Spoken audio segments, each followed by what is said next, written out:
Yeah, I think everything you've kind of covered there's like so important, and it's discussing almost the power that words have, because a lot of the time these people are still the same people, whether they've got, you know, this label on their forehead or not. They're still the exact same person. And I think a lot of the time in sort of the recruitment process and things like that, they'll recruit an individual, and then when they happen to find out they've got a certain, for example, a personality disorder or some of the more stigmatized mental health issues, they'll then almost backtrack and think, oh, hold on, we need to put some things in place for you. And it's like, well, this is the same person that you interviewed, the same person you accepted for the job, and this mental health illness or condition, or however you want to describe it, yes, it may mean that they have certain difficulties with other things, but it also, you know, makes them who they are. For some people, especially who use language to identify themselves. And I think if we kind of relate that to some sort of a lot of the change in diagnoses that have happened and terminology changes over the years, and how for some individuals living through those changes to terminology and being labelled as one thing and then another, whether that's, like you say, a change in diagnosis between schizophrenia to personality disorder or something like that, or whether it's official changes to the same diagnosis. So, for example, in the DSM, which is a sort of diagnostic manual, it used to be kind of autism and Asperger's, and those were the two sort of, I think there was another one as well that you could be diagnosed with, but those were the categories. And then it got changed to a spectrum, and it's now autism spectrum disorder. And almost that power of language and change, and how that can impact people and how other people view people. And I know I've spoken to a friend who has was previously diagnosed with Asperger's, and then with removing the Asperger's label, which was quite commonly known. Asperger's is quite commonly known, I think, in society as being almost labelled as high functioning autism. But again, that whole high versus low functioning has issues within itself, because of what it implies to sort of low functioning, I guess. But so then the removal of that identity, and how then going from almost having a singular diagnosis in of itself to then being placed along a spectrum, can be really uncomfortable for some people, because they've almost got to a point in their life where they've come to terms with their diagnosis, they've come to terms with who they are, they've come to terms with their own identity. And then, although that identity hasn't changed, the term used to refer to it has. And that, I think, for a lot of people, especially individuals who are, you know, neurodiverse or have difficulty understanding things anyway, or difficulty with change and things like that, it can be, you know, it can be really, really difficult. But then also, I guess you could argue that having a spectrum condition is a lot better in terms of being able to place people along the spectrum and have that lack of high versus low functioning and things like that. But yeah, just the power of language, it is so influential, even though in the grand scheme of things the individual remains the same regardless of what label is put on their head. I would say as well, on top of the power of language, I think some of it is also about what is fashionable, or what becomes socially acceptable and what's not socially acceptable. So just going back, I suppose, for, you know, not that many years ago from our own age group, but it's, you know, we had things where, I suppose women in particular, that if they had a baby out of wedlock, they were seen as deviant in some way, that, you know, there's something wrong with them.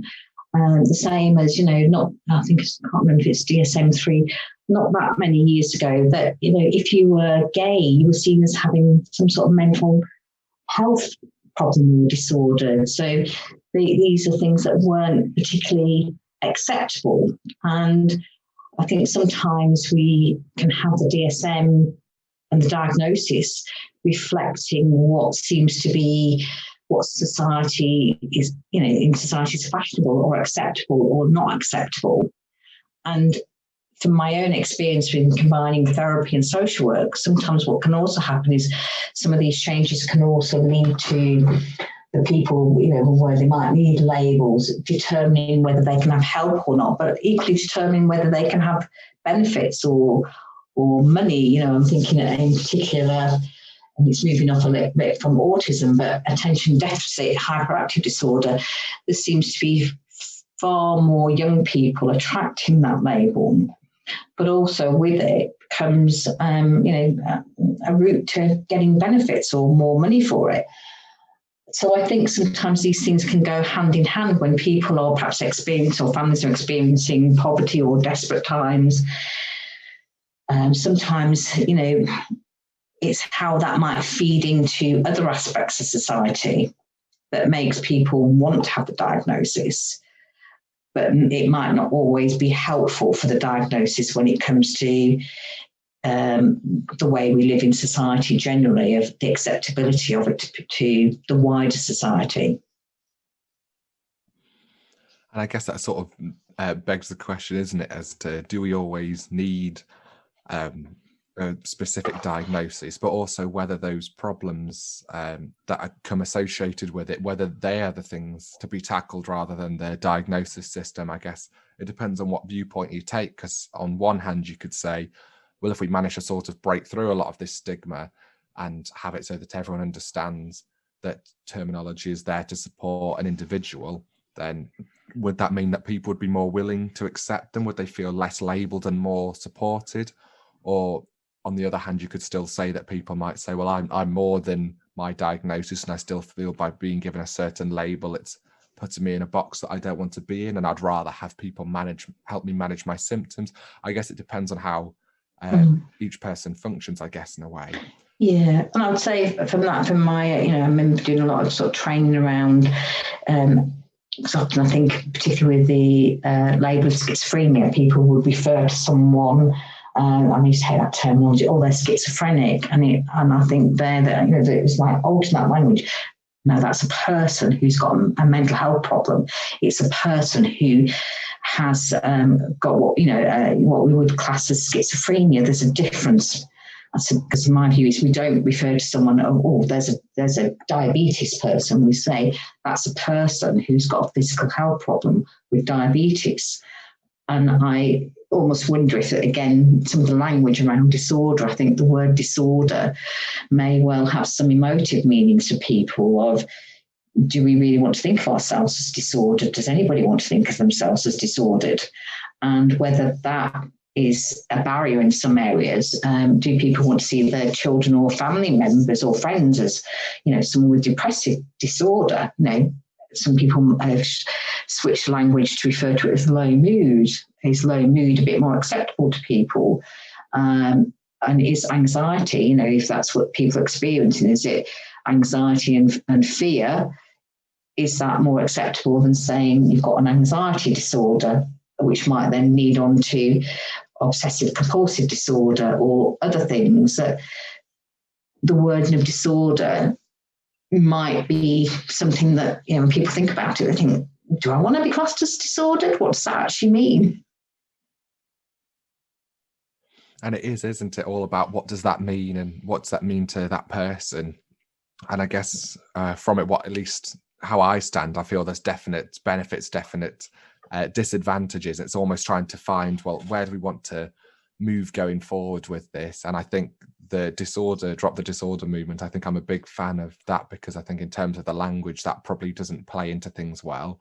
And also, I guess, into rewording of things, if there's ways of, I think personality disorder seems to be where a lot of stuff kicks off a bit more, I guess, as it is, because it's very much saying, word, this is your personality. And I know they might be maybe somewhat useful descriptors for people who are working with you therapeutically, but equally, if maybe one of them is, let's say, narcissistic personality disorder, or one of them being emotionally unstable personality disorder, it quickly leads in, doesn't it, to sort of a very somewhat negative sounding diagnosis compared to, maybe, not that I'm saying depression's a particularly positive diagnosis, but I guess people sort of understand depression in terms of the being depressed, that sort of that feeling, and I guess the associations around that, rather than thinking this person. I wonder if it sound different if it then became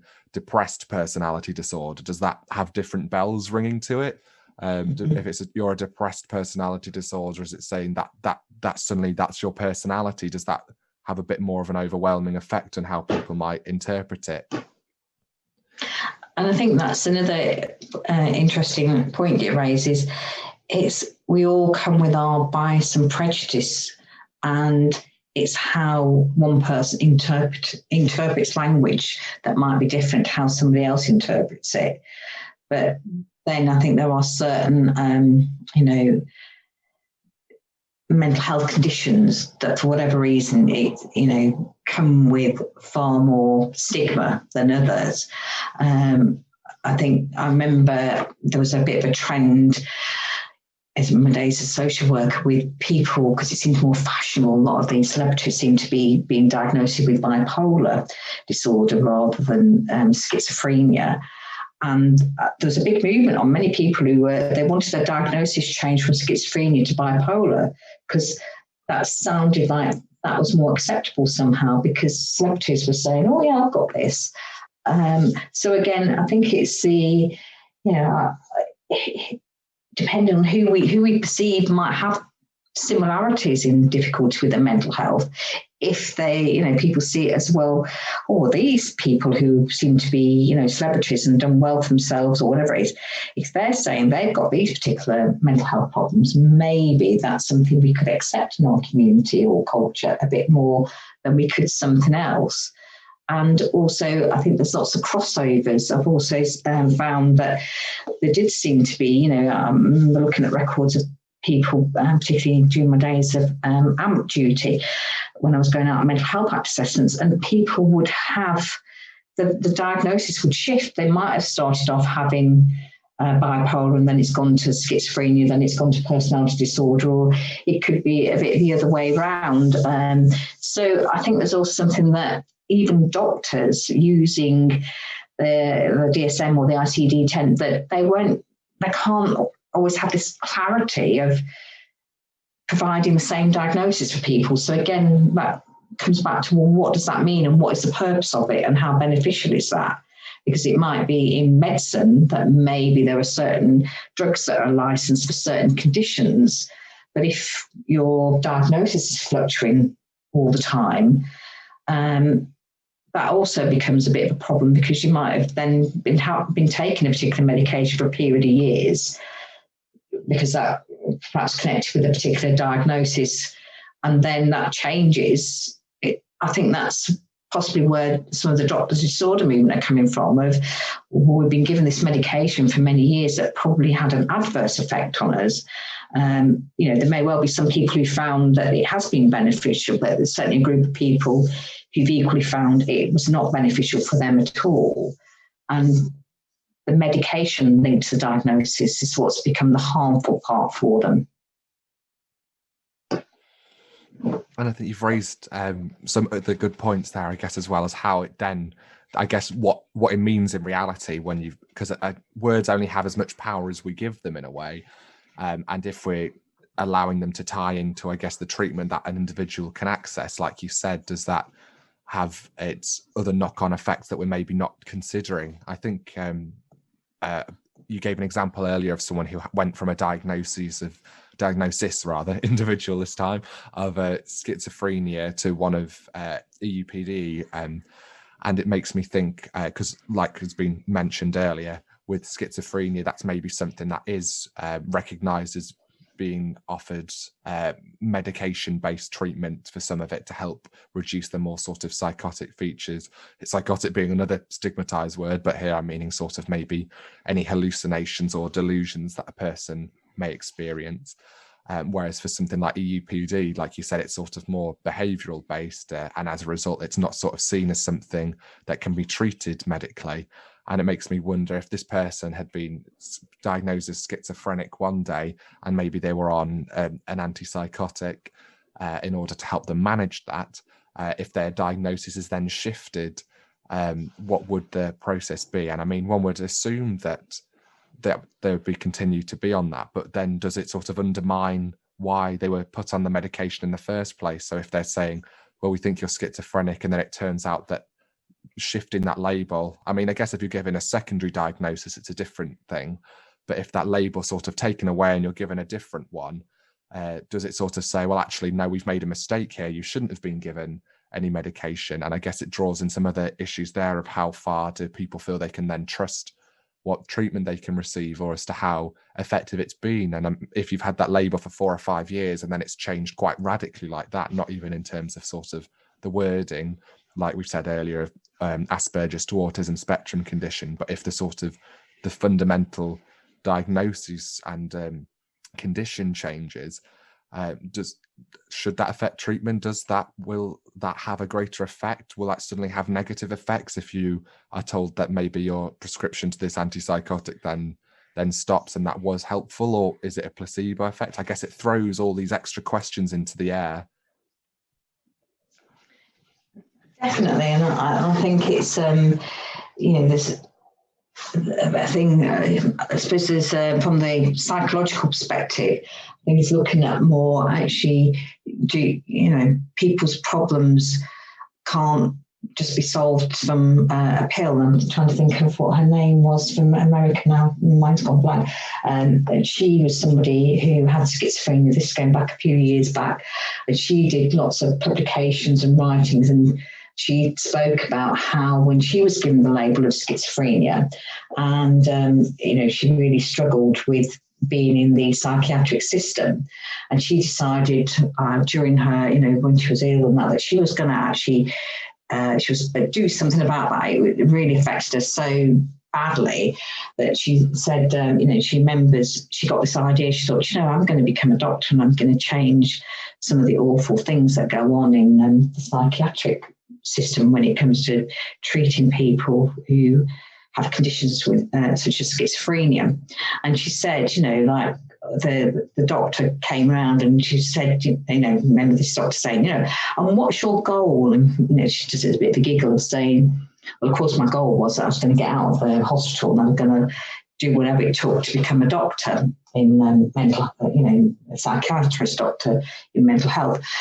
And she said, of course, she couldn't say that to them because they'd already judged and decided that someone with her condition would not be able to do that profession. And she said, it's interesting if she just said that that's what she wanted to do, as she called it, they would have upped her haloperidol at the time and seen her as someone with ideas of grandeur and delusion. But she was determined that she was going to do that. And she did. And she was successful in showing actually there is more to life than just taking pills. And she said she didn't want to become someone who was a good pill swallower. That was not her road to living. And she says, she makes a claim for whilst medicine has its place, people need to be thinking outside the box a bit more of moving away from these judgments. And again, not just jumping to conclusions that when someone says that's what they want to do in life, somebody else judging that as well, you're just being grandiose. That's not going to happen to you because you've had what we call a major mental illness problem. And that's where I think stigma and judgment start to emerge from.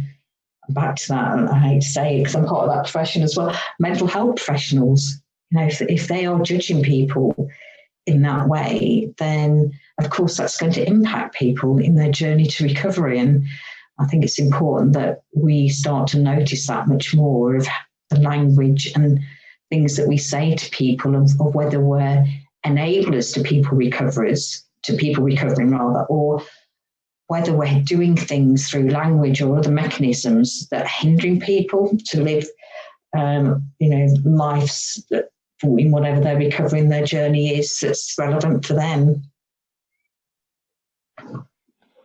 And again, not that we sort of want to, I don't know, not to shift any blame or to put any blame towards mental health professionals, because we do love how dedicated they are to their work, and like there's some amazing people out there. But like you said, it is almost a bit of a dangerous avenue to go down, I guess, in terms of how this stigma can be so embedded, I guess, into people's subconscious that it can affect judgments like that. And it makes me think, because I'm currently working in a role a sort of a recovery support worker. And for people that I've worked with, there's one who has sort of grandiose delusions about how successful that they might be in terms of like their creative abilities. And I know there's sort of been this discussion time and time again with the staff team about where do we draw the line as to what is realistic and what is sort of an aspiration and what is then a grandiose delusion, because like you said, it becomes a very interesting discussion there, because are we then saying that people aren't allowed to sort of dream and aspire as high because of their mental health condition? And it's almost that issue as, can we end up over medicalizing a person and their hopes and dreams and wishes and feelings a bit too much so, in a way that isn't actually very helpful in supporting them? I've just remembered the person's name that I was trying to draw from, which was Patricia Deegan. Her surname spelled Deegan. So for anyone who's interested in that, she's trained to be a psychologist and researcher, not a psychiatrist, but she's very much a disability rights advocate from her own experience, and determined to try and do her bit to overcome some of these barriers that she experienced when she was a teenager diagnosed with schizophrenia herself. So I find her work was quite inspirational in my early years of training in as a social worker in particular, because it really got home to me of actually we need to be mindful of not blocking people's opportunities and careers because of labels of mental illness, and trying to overcome that. But everyone can get ill from time to time. People have different experiences. What we need to be looking at is how we support people in their recovery and not judge them into putting them into a box that somehow they're worth less somehow to society just because they've got this label, which of course is a false belief in my view. And I think, I guess that links on quite helpfully to this great summative question I've tried to pose, which is sort of how helpful is language and terminology in sort of the field of mental health? How helpful can it be overall? Is it something that we need to be more acutely aware of? I think definitely yes, but sort of if we are going to be thinking about some of these issues, how do we go about changing them? But yes, to link it back, I thought I'd ask the two of you here, Madge and Bry, what are your thoughts on how helpful is language and terminology in mental health? I'd say, sorry, go ahead, Bry. Oh, sorry. I think I was just going to say it's very important in terms of how it impacts people, because language and terminology, as I've said before, like it has so much power, and everything we've discussed today kind of reinforces that. But I also think it's very individual as to what terminology and what language fits. And also it's very based on society. I know Madge has mentioned a lot about sort of the influence of society and cultures on what is the result of a certain word or a certain terminology.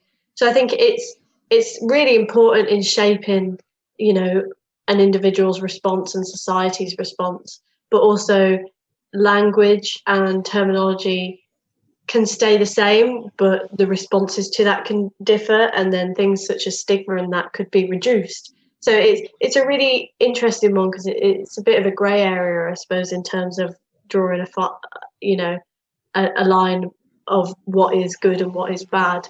But it's definitely very important in diagnoses and things like that. I think more needs to be done societally, and obviously within mental health professions, especially for certain diagnoses, from some of the anecdotes Madge has shared with us.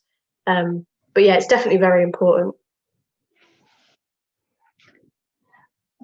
And I would say it's, I was thinking, particularly, I think when it comes to things like the anxiety disorders, so many things in my experience as professionals, trying to put people into pigeonholes of have they got, generalized anxiety, have they got OCD, have they got panic disorder, have they got agoraphobia, all of these things. And from my own experience is that people's, or what they report as symptoms or their experiences tends to fluctuate, and they can be moving in and out of all sorts of responses in the body that give some particular types of, when you use the word symptoms, and sometimes trying to get people to fit into specific frameworks isn't always helpful, because some of those labels can also have meanings when it comes to how other people might respond or view them. So, I found sometimes where, people might describe having something called agoraphobia, where they've got either a fear of being outdoors or a fear of being in contained places. So an example might be getting in a lift. Then it's sometimes how they might be judged by that if they, need to get in a lift because they work on the 5th or 6th floor or of a building or something like that. It's other people start to, from what they showed me, make snide comments about, the fact that might be impacting time-wise or otherwise for them to get to where they need to be, or, if there's jobs to be done that involve going up and down floors. Things like that can cause difficulties, but for whatever reason, they then find that people want to make negative comments about things that they're having difficulty with. And I think a change needs to be of actually, everyone's different, and how can we help someone in a kind and caring way to kind of go, actually that is something that they've got a difficulty with, but they've got some great skills in other aspects of what they do. Let's focus on what they can do that's great, rather than tempted to focus on what someone can't do and see it as not, or see them as not so great in some adverse way. But I think it comes back to the labelling. I think because labelling of diagnosis seems to open up doors for people, that unless something's going to alter on that way where, people have the freedom to decide for themselves, is this emotional distress and I don't want to have a specific label, but I can access psychological support if that's what I need without having to go through hurdles, then that might work for quite a number of people. But at the moment, everything's very, I suppose, managed on resource constraints. People have to meet certain thresholds and criteria to access certain types of psychological interventions or other types of treatments. That becomes the challenge when some people might be quite okay to do that, quite comfortable to do that, and other people, they might not be okay or comfortable to do that. And sometimes I think there are people that we're not reaching who, we hear about, particularly, young males especially, on the suicide. We don't really know always what's happened, that they haven't reached out for help, but sadly they haven't. And whether that's because they don't want to be stigmatized with the label, or whether that's because they don't feel they can talk to people around them, or whether that's because they don't even recognise themselves what the difficulties are. There are a lot of unanswered questions there, which is sad that we can't find those answers because they've taken their own lives. But I think it's just being aware of different people have different levels of needs, and not one size doesn't fit everyone. One size does not fit everyone. And I think you've done really well there to help hammer home the key point, I guess, which is that language is definitely a big thing to be considered, and we in no way want to dismiss it. But I guess it's sort of looking past that as to what is the language actually referring, and to that's the people behind it, and people are different. And you can get to know 100 people and find that the 101st person is completely different in every way. It's trying to make it so that we're sort of not working just on these preconceptions and just based around, I guess, what language says. Like I think you mentioned earlier how we've had some outdated cultural viewpoints incorporated into diagnostic manuals. But actually, if we sort of taken away from that and maybe using language as guides and language as a helpful factor within mental health, rather than have it as the be all or end all. But I'm very aware that we could go on talking all day. And I know that you're very precious your time is very precious to you. Sorry, if I could speak, that would also help. Your time is very precious to you, and you've been an amazing guest to have on board, Madge, but I don't want to keep you because I know how busy you are with all your commitments. So I'd just like to wrap up and say, if anyone who's listened has enjoyed today's podcast and did want to know more, please feel free to contact the Young Advisors through our social media channels. Our Twitter handle being at all caps CYPAIAPT, lowercase, if I could speak, mid uppercase YA lowercase s, and Instagram being at Midlands_YA, or the website being www.associatedevelopmentsolutions.com/the-Midlands-Young-Advisors. Managed to get through all of that with only a couple of fumbles. So I'd like to thank everyone for listening. But before we sign off, I don't know if there was a final sort of thought, a final bit of advice, just a quick word of wisdom that you might have for anyone listening to take forward, Madge? Yeah, I think anyone listening, notice the people who are around you. Notice if they look a bit lost or a bit lonely, or, you know, something, just a hunch or something not sure about, and reach out to them and just speak to them. Say anything. Don't necessarily have to say, you know, have you got mental health problem, but just say, are you okay? And if they say, like the typical British comment, yeah, I'm fine, just go one step forward and go, are you really fine? You look a little bit, I don't know, lost or something, I'm not quite sure what, because you're reaching out and giving them an opportunity to speak about something that they might be having difficulty with. And the connection with another human being when you're feeling distressed in some way is really significant and important. So that would be my one thing. If you can just start to spot a bit more those people who look a little bit lost or not engaging somehow, even if they turn around and say, mind your own business, it's better that you've done that, because you might find at some point you'll be reaching out to the person who really needs your help at that time, and that would be amazing.